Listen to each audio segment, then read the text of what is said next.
After 9/11, dozens of state-run, quote-unquote, fusion centers popped up all over the country. Now there are roughly 79 of them in operation, and they exist in virtually every state. The point of these centers is supposedly to facilitate cooperation between the federal government and the states in order to gather intelligence and prevent terrorist attacks and other serious threats to the homeland. But here's the strange thing. They don't appear to be doing that. A couple years ago, investigative reporters at The Nation found that the Fusion Center in Central Florida was investigating, quote, criminal and violent extremist use of emojis. The Fort Worth Fusion Center, meanwhile, was preoccupied with a plot to break the Netflix star Joe Exotic out of prison, while the Capital Region Fusion Center was busy looking into viral TikTok challenges. The Washington State Fusion Center, for its part, opened an investigation into a report, quote, concerning a homeowner working on cars in his driveway and letting oil run down the street into Mission Creek in Olympia. Now, in any other context, this would be considered fraud. These state governments are taking money to fight terrorism, but they're not remotely attempting to do that. In fact, they don't appear to be doing anything of consequence whatsoever, which in this context is especially strange. I mean, normally when federal and state governments give themselves vast powers of surveillance and lofty new mandates, they don't waste their time chasing down homeowners who are being a little sloppy while they work on their cars. They usually start using their expanded powers as quickly and as widely as possible. So, one of two things is happening here. Either these fusion centers are a massive and long-standing fraud, or there's something else going on here. Or a little bit of both. Now, for a while now, there have been signs that the latter explanation, something else is going on here, is the more plausible one. In their investigation, The Nation obtained documentation indicating that one area of focus for these fusion centers is, quote, First Amendment protected events. But the journalists weren't able to provide much more clarity on that, probably because the government redacted information on their investigations in this area. So we learned all about the TikTok investigations and the emoji investigations at these fusion centers, but not so much about their crackdown on the First Amendment. And that's where things have stood for the past several years. But yesterday, thanks to a report from Mary Margaret Olahan at the Daily Signal, we have indication of the actual mission of these fusion centers and what First Amendment protected events they might be interested in. The Daily Signal obtained an email sent in February of 2023 by the Anti-Defamation League, or the ADL, to the Washington State Fusion Center. And that's the same fusion center that was looking into that homeowner who was working on his car in a sloppy way. Here's the subject line. White supremacist fight clubs, anti-LGBTQ plus hate. Now, in the body of the email, the ADL warns about, quote, online amplifiers of LGBTQ plus hate promoting, quote, false narratives escalating harassment of LGBTQ plus individuals. This alleged hate includes, quote, the vilification of drag shows and, quote, baseless claims of child grooming by LGBTQ plus people. According to the ADL's email to this Washington State Counterterrorism Center, this vilification, quote, further endangered and isolated an already at-risk community. According to the Daily Signal, the email then appears to link to an ADL blog post which identifies who the purveyors of this supposedly dangerous hate are. And those people are Libs of TikTok, the account Gays Against Groomers, Blaze Media, Christopher Rufo, and of course that international infamous terrorist who goes by the name Matt Walsh.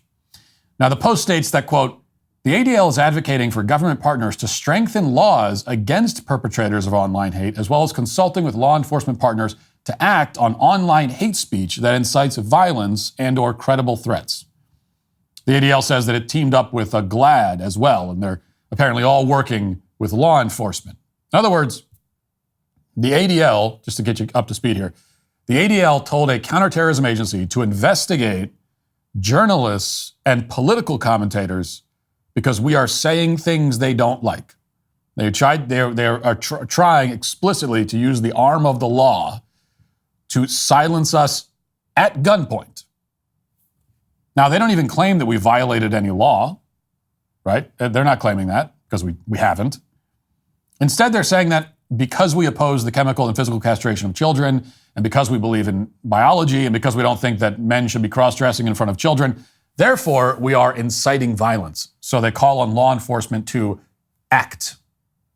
The Daily Signal reached out to the Washington State Patrol about this, and they're one of the state agencies that participate in this fusion center. They indicated that they take emails from the ADL and various other interest groups under advisement, but they denied opening any investigation on the basis of the ADL's email. So according to them, as far as we know, there is not a current criminal investigation against, say, me for tweeting things that they don't like.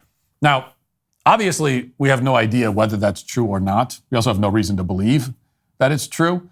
It would certainly be strange for the ADL to send an email like this to a counterterrorism center if they thought it would just be ignored. Right? The fact that they're sending it would seem to indicate that there's some kind of relationship here, that there's some sort of precedent. Using the internet without ExpressVPN, it's like leaving your keys in your car while you run into the gas station for a snack. Most of the time, you're probably fine, but what if you come back to see someone driving off with your car? Every time you connect to an unencrypted network in cafes, hotels, or airports, any hacker on the same network can gain access to your personal data, such as your password, financial details, and so much more. It doesn't take much technical knowledge to hack somebody. All a hacker needs is some cheap hardware. Hackers can make up to $1,000 per person selling personal information on the dark web. ExpressVPN creates a secure, encrypted tunnel between your device and the internet so hackers can't steal your sensitive data. It'd take a hacker with a supercomputer over 1 billion years to get past ExpressVPN's encryption. I love how easy it is to use ExpressVPN. All you got to do is fire up the app, click one button to get protected. It works on all devices, your phone, laptop, tablets, and more. Secure your online data today by visiting expressvpn.com/Walsh. That's expressvpn.com/Walsh. You can get an extra 3 months free. expressvpn.com/Walsh.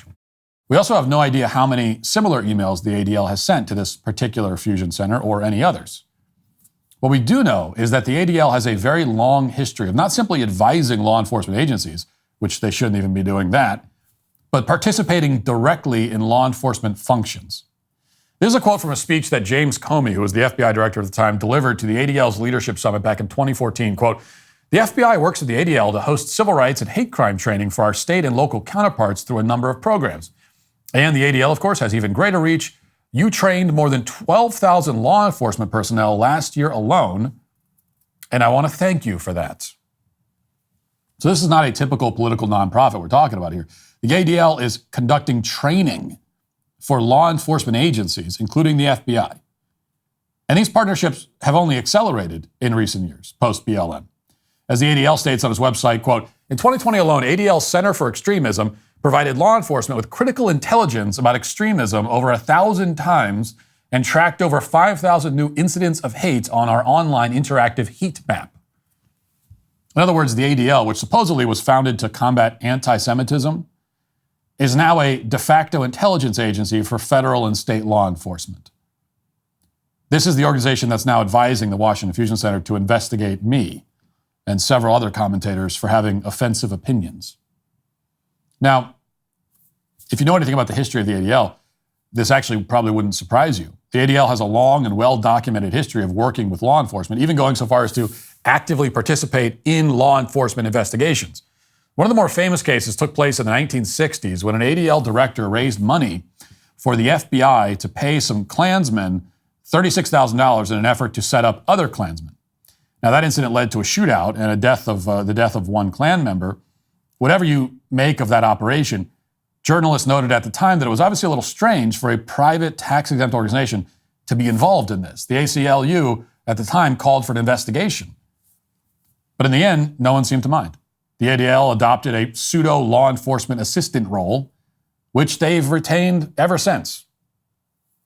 Now, I focused on the ADL so far, mainly because they're the group that are trying to have me specifically investigated, but there are many other organizations like the ADL doing the same thing. Maybe the most notable is the Southern Poverty Law Center, or SPLC. You might remember that the FBI cited the SPLC in its infamous memo claiming that, quote, "radical traditionalist Catholic ideology is a significant terrorist threat in America." The FBI tried to hide that memo, but a whistleblower came forward and released it. The SPLC is a completely discredited group. They've even had to pay out defamation settlements for some of their more egregious hack jobs.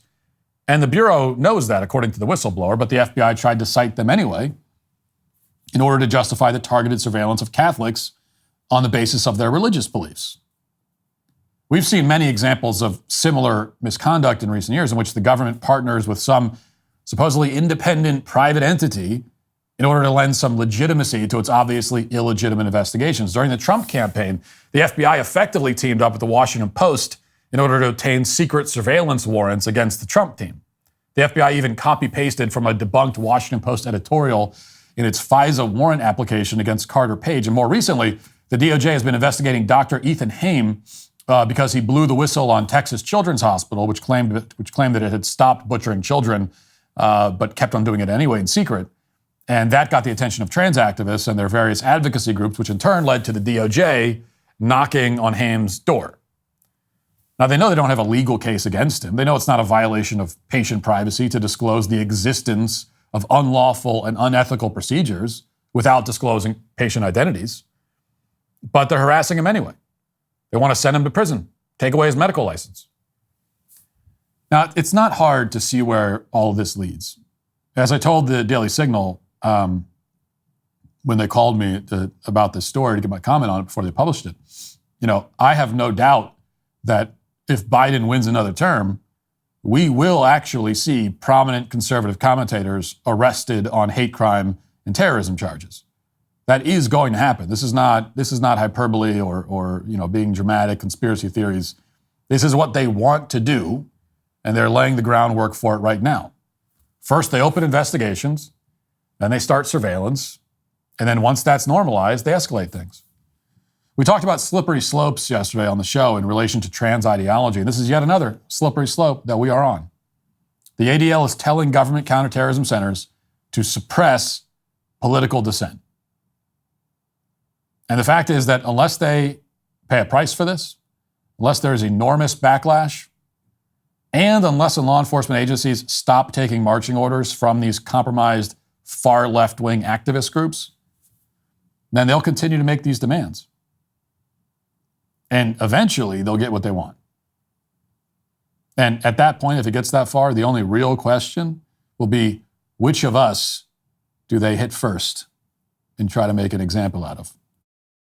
Hey, YouTube, thanks for listening to the show. If you'd like access to my full show with no ads, you should go to dailywire.com and use promo code Walsh to get 2 months free on all annual plans. See you there.